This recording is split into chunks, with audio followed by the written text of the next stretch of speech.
नमस्कार मित्रांनो, आज आपण पाहणार आहोत महाराष्ट्र सेट या परीक्षेमधील कम्युनिकेशन या घटकावरील मागील काही वर्षांमधील विचारले गेलेले प्रश्न. तर सुरुवात करूया आपण महाराष्ट्र सेट 2024 या परीक्षेमधील कम्युनिकेशन या घटकावरील प्रश्न.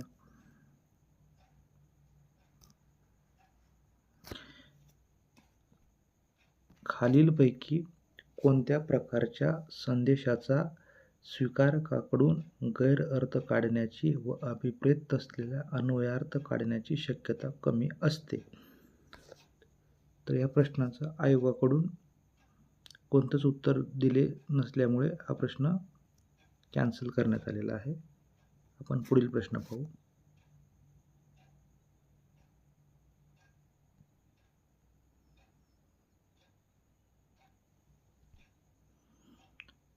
समकालीन डिजिटल भाषा व्यवहारात खालील चिन्हसमूहांना इंग्रजीत सामायिकपणे काय म्हणून संबोधले जाते? आता काही डिजिटल व्यवहारातील चिन्हसमूह दिलेले आहेत आणि त्यांना इंग्रजीत आपण काय म्हणतो? इमोटिकॉन्स म्हणतो आपण त्याला, या चिन्हांना. पुढील प्रश्न.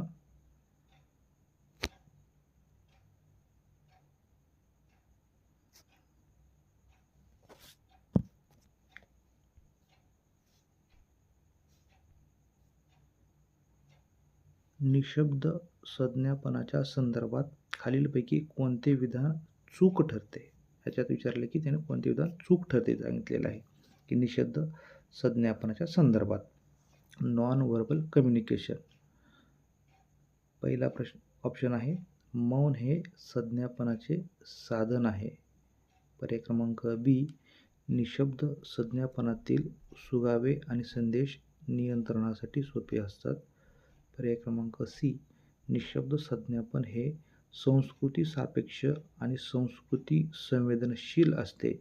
आणि पर्याय क्रमांक डी, गोंधळ किंवा द्विधा मनस्थितीत सशब्द संज्ञापनापेक्षा निशब्द संज्ञापनावर विश्वास ठेवण्याकडे लोकांचा कल असतो. तर याचं योग्य उत्तर काय आहे? पर्याय क्रमांक B. Non verbal cues and messages are easy to control. निशब्द संज्ञापनातील सुगावे आणि संदेश नियंत्रणासाठी हे सोपे असतात. हे विधान चूक ठरते. पुढील प्रश्न.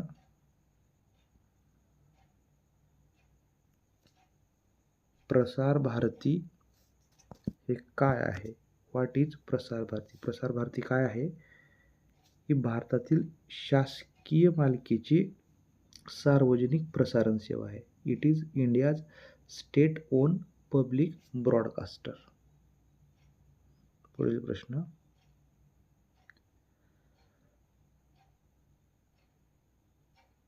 जेव्हा शिक्षक आणि विद्यार्थी एकमेकांकडे तोंड करून वर्तुळाकृती रचनेत बसलेले असतात, अशा संज्ञापन प्रसंगामध्ये खालीलपैकी कोणत्या घटकाला अधिक प्रमाणात उत्तेजन मिळते?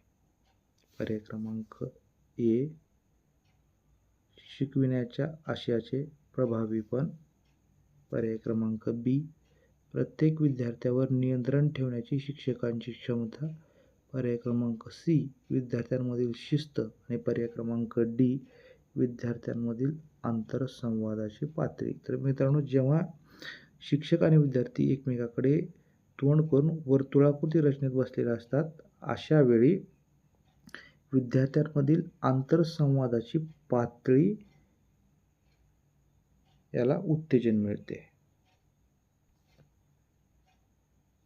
Level of interactions between the students अधिक प्रमाणात उत्तेजन मिळते. हे होते 2024 मधील प्रश्न. आता पाहूया आपण 2023 मधील कम्युनिकेशन या घटकावर विचारले गेलेले प्रश्न.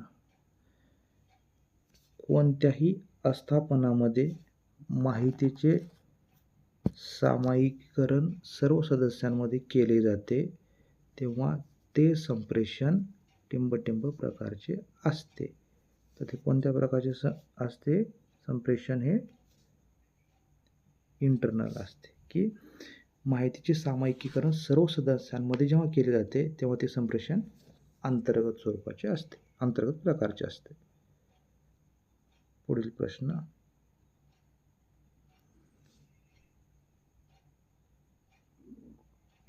प्रेषक व ग्राहक यांच्यातील सांस्कृतिक फरक टिंबटिंबवर परिणाम करू शकतो. जर प्रेषक व ग्राहक यांच्यातील संस्कृती जर डिफरन्स असेल, कल्चरल डिफरन्स, तर त्याचा काय होतो?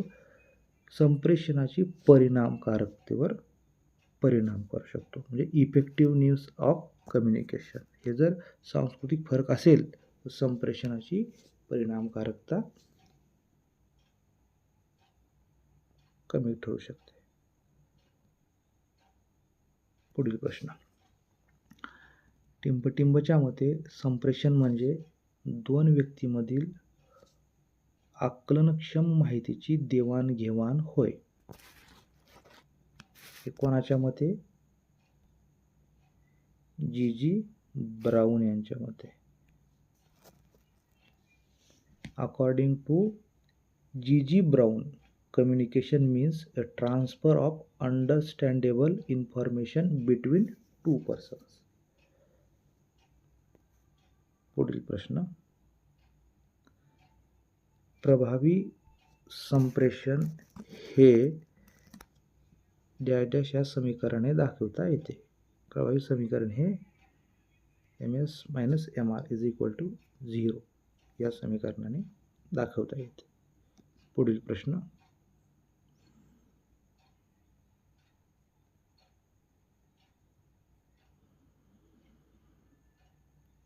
संप्रेषणाच्या परिणामकारकतेवर प्रतिकूल परिणाम करणाऱ्या घटकास डॅश डॅश असे म्हणतात.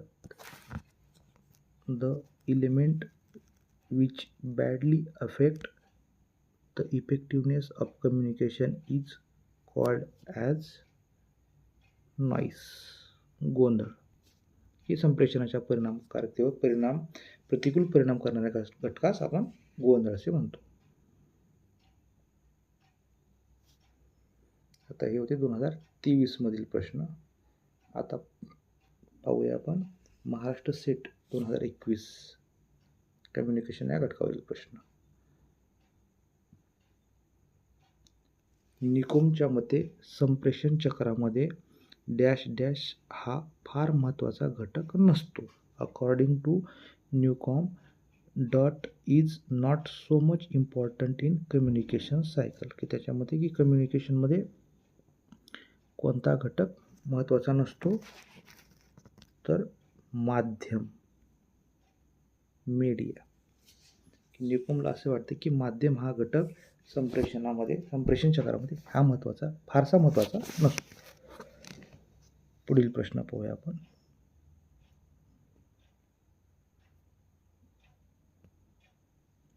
संप्रेषण प्रभावी होण्यासाठी खालीलपैकी कोणता घटक सर्वात महत्त्वाचा असतो? पर्याय क्रमांक ए माध्यम, पर्याय क्रमांक बी संदेश, पर्याय क्रमांक सी प्रेषक आणि पर्याय क्रमांक डी त्वरित प्रत्यापरण. हे बघा मित्रांनो, जर कम्युनिकेशन इफेक्टिव्ह व्हायचं असेल तर त्याला लवकर फीडबॅक मिळणं गरजेचं आहे, म्हणजेच त्वरित प्रत्याभरण, इमिडिएट फीडबॅक. जर इमिडिएट फीडबॅक भेटला तर ते कम्युनिकेशन काय होईल? इफेक्टिव्ह होईल. पर्याय क्रमांक डी. पुढील प्रश्न,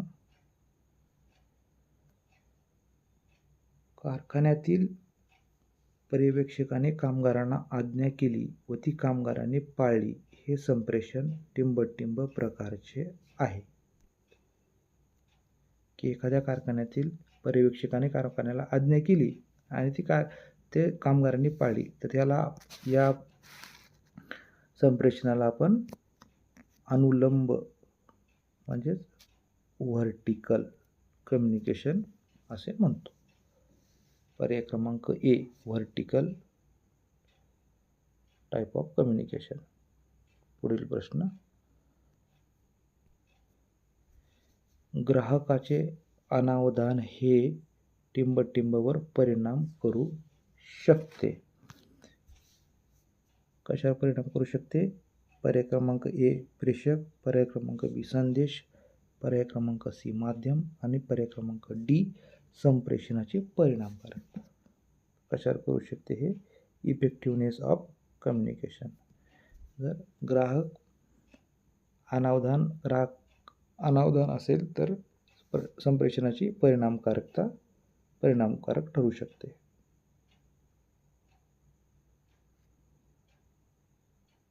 पुढील प्रश्न. दूरदर्शन वाहिन्यांवरील कार्यक्रम काही वेळा समाजाला चुकीच्या दिशेने नेतात. त्याचे कारण पर्याय क्रमांक ए श्रोत्यांची संख्या खूप असते, पर्याय क्रमांक बी श्रोते निरक्षर असतात, पर्याय क्रमांक सी श्रोत्यांचा समूह बहुजिन्सी असतो आणि पर्याय क्रमांक डी प्रेषक व ग्राहक यांच्या अवधानातील फरक. त्याचं योग्य उत्तर काय आहे?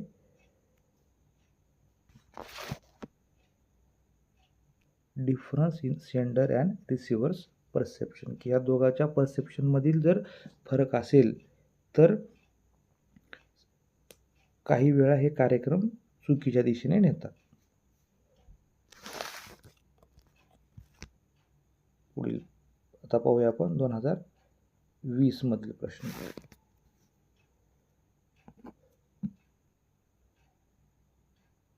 संप्रेषणाची व्याख्या करताना मिलर टिंबटिंबवर भर देतात. मिलर कशावर भर देतात? ग्राहकाच्या वर्तन बदलावर, बिहेवियरल चेंज ऑफ रिसिव्हर.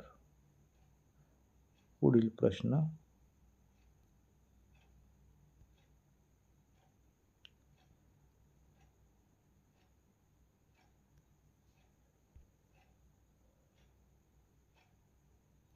संप्रेषण चक्रामध्ये प्रेषकांची क्रमित कार्य पुढील प्रमाणे असतात. पर्याय क्रमांक ए संग्रहण, पर्याय क्रमांक बी सुसूत्रीकरण, पर्याय क्रमांक पुढील सांकेतीकरण आणि प्रक्षेपण. तर याचं योग्य उत्तर आहे कलेक्शन, फॉर्म्युलेशन, एन्कोडिंग आणि प्रोजेक्शन.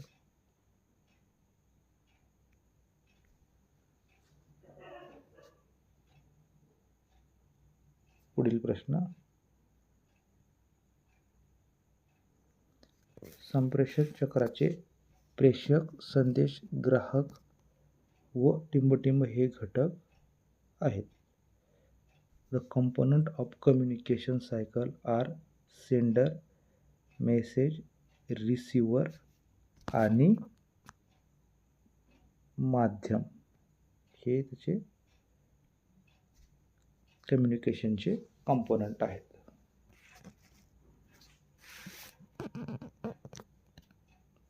पुढील प्रश्न.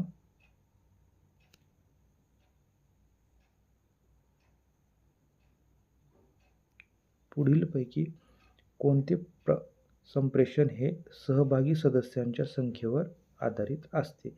Which of the following is one of the communication based on number of parties involve. तर हे कोणतं असतं?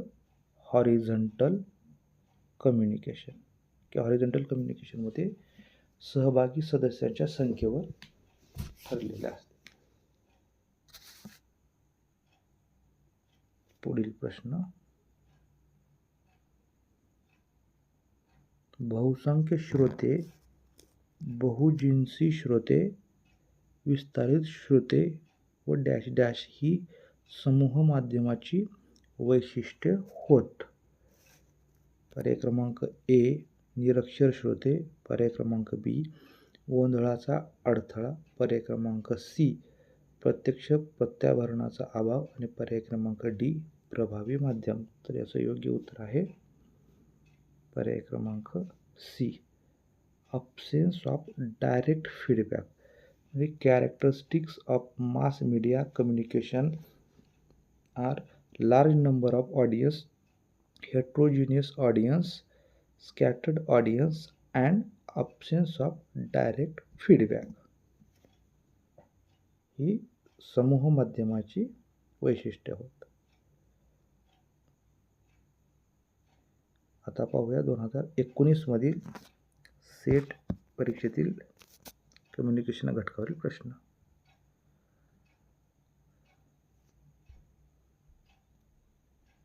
डॉक्टर देवल यांच्या मते संप्रेषण म्हणजे पर्याय क्रमांक ए कल्पनांचे सामायिकरण, पर्याय क्रमांक बी अनुभवांचे सामायिकीकरण, पर्याय क्रमांक सी अवबोधन आणि पर्याय क्रमांक डी भावनांचे सामायिकीकरण. तर याचं योग्य उत्तर आहे पर्याय क्रमांक C perception. According to doctor Deval communication means perception अवबोधन.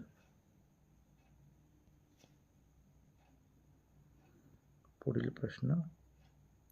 वर्गात पाठ शिकवण्यासाठी माध्यमाची निवड करताना शिक्षकाने पाठाची उद्दिष्टे, विद्यार्थ्यांचा वयोगट, वापरल्या जाणाऱ्या माध्यमाविषयीचे ज्ञान व डॅश लक्षात घेतले पाहिजे. पर्याय क्रमांक ए अध्यापन पद्धती टीचिंग मेथड्स, पर्याय क्रमांक बी शैक्षणिक साहित्य टीचिंग एड्स, पर्याय क्रमांक सी समूह माध्यम मास मीडिया आणि पर्याय क्रमांक डी मूल्यमापन व्यवस्था इव्हॅल्युएशन सिस्टीम. तर शिक्षकांनी काय लक्षात घेतलं पाहिजे? मूल्यमापन व्यवस्था.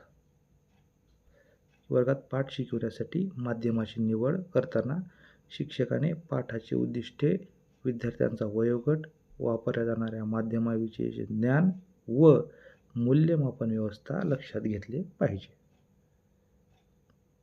पुढील प्रश्न. ट्रॅफिक सिग्नल हे कोणत्या संप्रेषणाचं उदाहरण आहे? कशाचं असेल हे? Non verbal. Traffic signal are example of non verbal communication. पर्याय क्रमांक बी.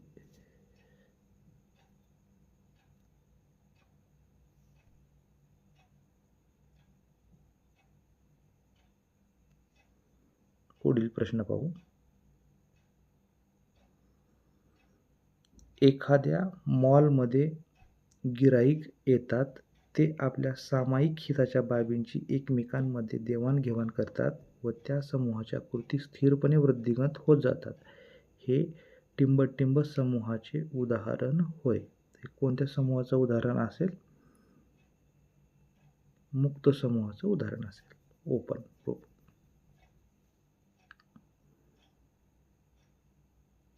पर्याय क्रमांक ए. पुढील प्रश्न.